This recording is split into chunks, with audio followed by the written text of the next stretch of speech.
Hi, I look pretty wet. Shut up. Yes, I saw all of my clients looking like this today. I am beautiful. Shut up. So, my message for today is to cut the noise. What? Yes, cut the noise. Cut it. Shh, shh, shut it down. What kind of noise? Well, there's a lot of noise that comes up for us in general in life, but I find that under this quarantine, there's particular noise that comes up, and that noise is be productive. What's wrong with you? Everyone else is productive.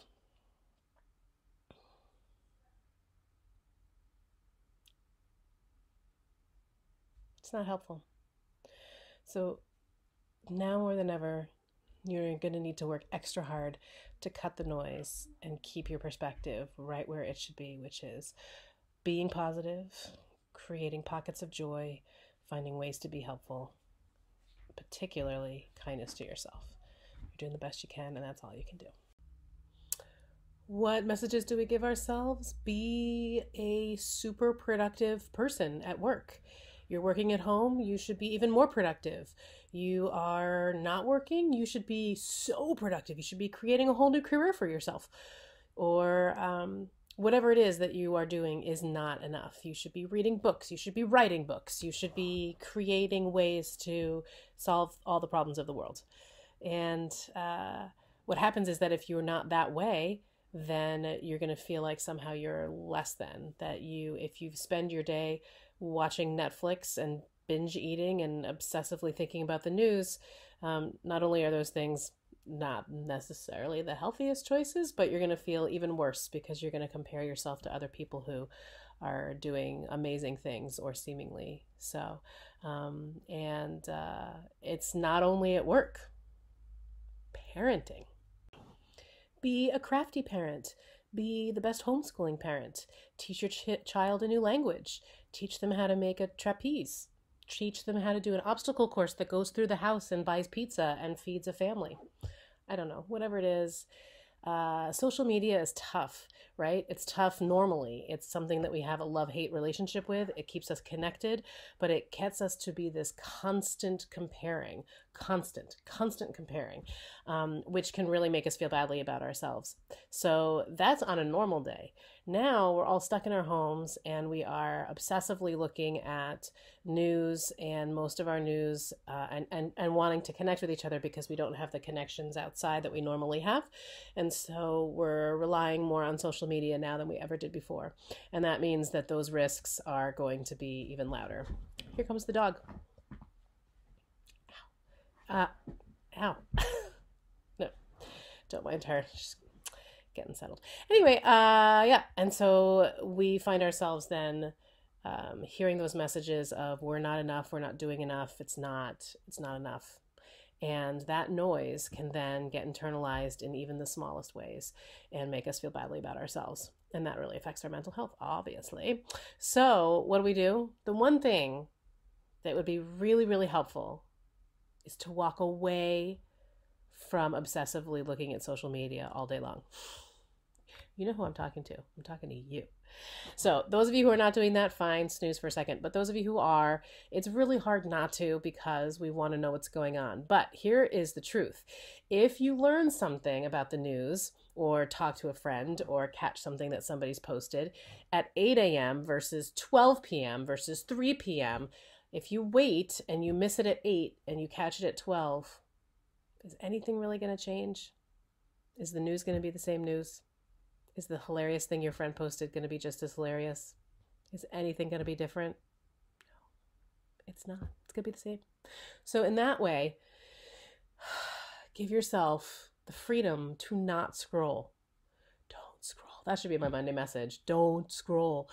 But really, it's cut the noise because the noise might come in different ways. It might not be social media if you're not a social media person. It might be through websites. It might be through people. It might be through things that you're doing and reading and who you're talking to. So really, we want to cut the noise and focus on the things that truly, truly matter. So the things that matter are the things you can control. So how are you going to set up your day so that you have the greatest chance to have happiness in your day? What are the things that you have on your plate that you'd like to tackle? Who are the people that you want to be reaching out to and talking to and connecting with, versus people you feel like you have to? The people that you want to are usually the positive people that are going to lift you up rather than push you down. And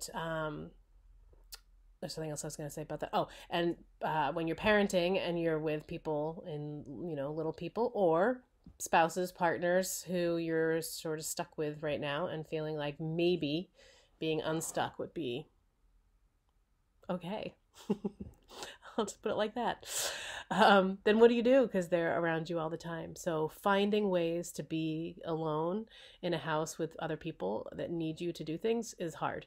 But it's really important. So wherever it is, be it a closet, be it the bathroom, be it the kitchen, if you're making dinner for people, for example, put your headphones on and listen to a podcast or something for yourself so that even if you can physically see children and know that they're not setting each other on fire, you can still kind of engage with yourself. Whatever you need to do to stack your day the way that you want it to be so that you have less noise about all the things you're doing wrong and more kindness towards yourself, that you're truly doing the best that you can.